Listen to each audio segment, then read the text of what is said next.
Boston Celtics unfortunately did drop a game, one of their last of 4 in the NBA regular season. They lost the Milwaukee Bucks 104-91, but that's not why I'm going to give this post-game reaction. I want to talk about what happened internally with the Boston Celtics versus Milwaukee Bucks game, because despite the loss, they actually made history last night, and I don't think it's history the Boston Celtics wanted to make. There was a report that came out. The Boston Celtics became the first team in NBA history to not take a single free throw the entire game. And I want to preface, this is not the reason why the Boston Celtics lost to the Bucks. They lost because of their lack of defense against everybody on the Bucks. But I want to break down what happened in this game, statistic for statistic. 39% from the field, not their best. 51% from the Bucks. Obviously, they had open season from a three-point line. Downtown, Brook Lopez made 5 threes. That's just insane. They lost in rebounding. They lost in assists. And they won in fouls. That is the total team fouls for the entire game. The Bucks fouled 4 total times, while the Celtics fouled 8. That is unheard of. And after the game, when Jared did ask Jayson Tatum his thoughts on this lack of fouling in the ballgame, because I was doing play-by-play on Celtics Today. I was watching every single play, and I can promise you there was fouls. Jayson Tatum said, another day in the NBA. He went on to follow that up by saying, I'm not here to write a check. I'm not going to give you all of my opinions here on this referee in this game, but that was incredible. And here's Jayson Tatum's full quote after the game saying, maybe they're just gearing up for the playoffs. They're going to let a lot of things go. And I guess this game was just getting us ready for playoff basketball. That is a leader type of mentality, to look at that ball game and instead of getting frustrated, instead of getting fined and writing a big fat check to Adam Silver, Jayson Tatum said, look, you're not going to have all the fouls called in the playoffs, but that can't mean that you're still not aggressive, you're still not driving, and you're still not playing Celtics defense the way that they should. There was one shooting foul on the Milwaukee Bucks, which Doc Rivers challenged, and it was overturned. Let me tell you, from my opinion, there was more than one shooting foul on the Milwaukee Bucks. I physically watched Giannis karate chop Lamar Stevens as he's going up for a layup, and not a thing was called. It was the Boston Celtics versus the refs, but it was also the Milwaukee Bucks versus the refs, because I know the Celtics were fouling as well. We watched them all season long. Of course they foul. But it goes to show you how those extra free throws could come in handy when you're trying to get some free points on the board, as the Celtics lost by more than 10 to the Milwaukee Bucks. Here's what Doc Rivers had to say after the game. This is a Milwaukee head coach, and he won. And he said, man, Adam Silver's the happiest. An hour and 57 minutes of game time. My goodness, you can go to a game and still have dinner. Unbelievable. I thought it was a physical game, and then they handed me the stat sheet. I told them, no. I need the full game here. I thought it was a halftime stats. I didn't look at the minutes, and then I said, wow, 2 free throws for a basketball game? That's crazy. What's even crazier is that came in the first quarter, where Giannis went 50% from a free throw line, didn't even go 100%, and it was the only 2 fouls and 2 free throws that are going to come in that entire ball game. So the Bucks had shot 50% from a free throw line with just 2 shots, and the Boston Celtics shot 0% from a free throw line with 0 shots. I watched that game. I know you guys did too. I had Boston Bob, Mawad. I had Dan the Man. I had Duncan in the chat, and they're with me. Celtics Today, we do go live. Go ahead and comment down below. Type Y for yes, type N for no if you think you saw fouls in the Boston Celtics versus Milwaukee Bucks game. I can't even make this shit up, man. But nonetheless, while you guys are commenting that down below, I do want to tell you guys about one of our sponsors here on Celtics Today. I'm always playing Prize Picks. Producer Jack's always playing Prize Picks. And here's why you guys should too. Other than the fact that it's obviously the #1 daily fantasy sports app in America right now, it's so aesthetically easy. When I used to put money down on games, it looked like a spreadsheet to me. I didn't understand it. It was very confusing.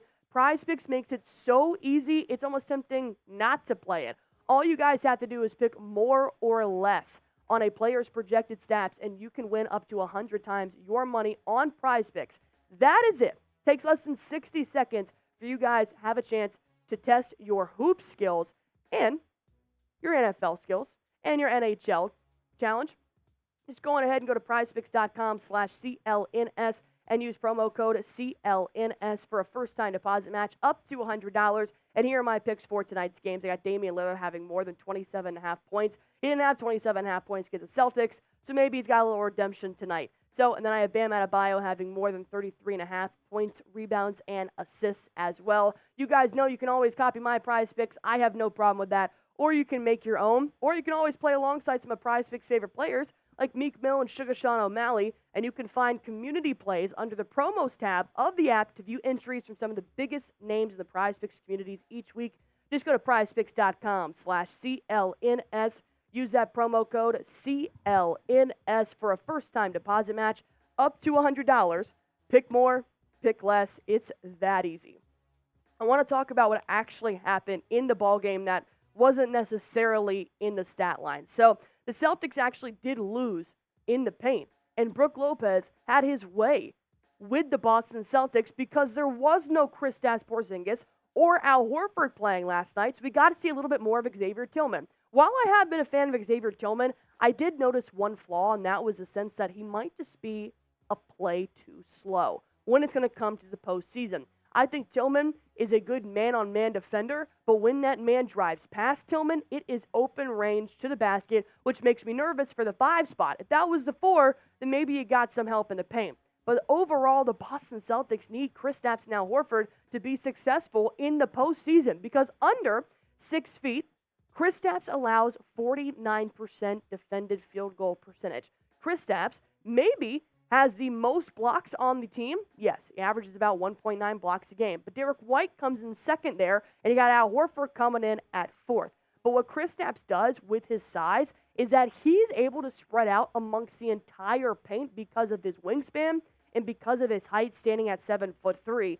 I wouldn't want to drive into the paint, and it's more of just an intimidation factor on top of Kristaps being the best rim protector on the Boston Celtics. He facilitates effectively while defending that mid-range and that paint, and the reason why I love KP is because he's not afraid on offense to take it from downtown. The Bucks were going crazy with Brook Lopez making 5 threes. Please! Kristaps does that almost every single game. Maybe not 5 threes, but you get what I'm saying. He's so versatile on both sides of the ball, which is where I don't think Xavier Tillman is. And I do believe that Al Horford is still there, but he's also not necessarily in his prime because he is about 37, 38 years old. No shade to Al Horford, but I do think that Kristaps does elevate the Boston Celtics on both ends of the ball. If KP plays, the Bucks don't score 40 in the paint. I can almost guarantee that. Why? Because Giannis didn't even play from the third quarter into the fourth quarter. He did suffer a calf strain, which was actually pretty sad to see. It was a non-contact injury. But with Kristaps in the paint, it does provide a little bit more intimidation and more rim protection that the C's just didn't have last night. Jayson Tatum ended up playing the 5 spot at one point in the game, and he said it was a fun challenge, but that's not Tatum's role. It never has been. Not to mention what Kristaps has been doing for the record books for the Boston Celtics this season proves that he could be that missing link that the C's have been looking for the entire year. This week, Kristaps Porzingis was named the Eastern Conference Player of the Week because of what he did last week. And now, the Boston Celtics have had 4 different players win this award in one season, becoming the first NBA franchise to do so. Derek White, Jaylen Brown, Jayson Tatum, and now Kristaps Porzingis. And what's even better is that he loves playing for you guys in Boston. Playing in the postseason is going to be incredible. I'm looking forward to that. Of course, it's going to be hard. It's going to be tough, physically and mentally demanding. If we want to achieve what we want to achieve, it's not going to be easy. And the Boston Celtics don't want it to be easy. Hell, they've been looking for challenges almost every other game because they were going on 11-game, 12-game win streaks. So what Kristaps has done in the month of April is proving that he is still playing some of his best ball, and he's only played 56 games so far this season, averaging about 20 points per game in the month of April so far. Rebounds, he's averaging a double-double, for Christ's sake. Field goal percentage is 66%. Three-point percentage is 67%. He's still 7'3" and putting up these numbers offensively and defensively, which is why I think Kristaps Porzingis, yes, he does deserve rest, and he needs rest because he is the unicorn. That's why they call him that, is because they don't make players like him. Well, sometimes his body needs to sit down. Well, he gave a little injury update on what he's been doing ahead of the postseason, why he hasn't been playing every single game, and he said, I'm working hard on my legs and my stance. I'm being locked in defensively. In the postseason, there's going to be more switching, and I need to be better, at my best, at my peak, defensively and offensively. Kristaps knows what's about to happen. He also recently said in that interview that last year during the postseason, he was in Latvia watching this on his TV. Now he has the opportunity to be on the best team in the Eastern Conference and possibly in the NBA, and that's what the postseason is going to tell us about the Boston Celtics. Do you think Kristaps Porzingis is the Boston Celtics' missing piece to banner a team and to allow the Boston Celtics to win the NBA Finals this season? Comment why or why not. We know we still have Jayson Tatum and Jaylen Brown, the highest paid player in the NBA, but watching them play against the Milwaukee Bucks last night, I realized how spoiled we are to have Kristaps Porzingis in the paint for the Celtics, and I do think that he pushes that needle just a little bit more. So comment that down below, and while you guys are at it, be sure to hit that subscribe button for me because we will be live for every single Boston Celtics game from here on out. Any injury updates, any news, any crazy fouling that's going on in any games, we're going to talk about it here on Celtics Today, so all you guys have to do is hit that sub button for me.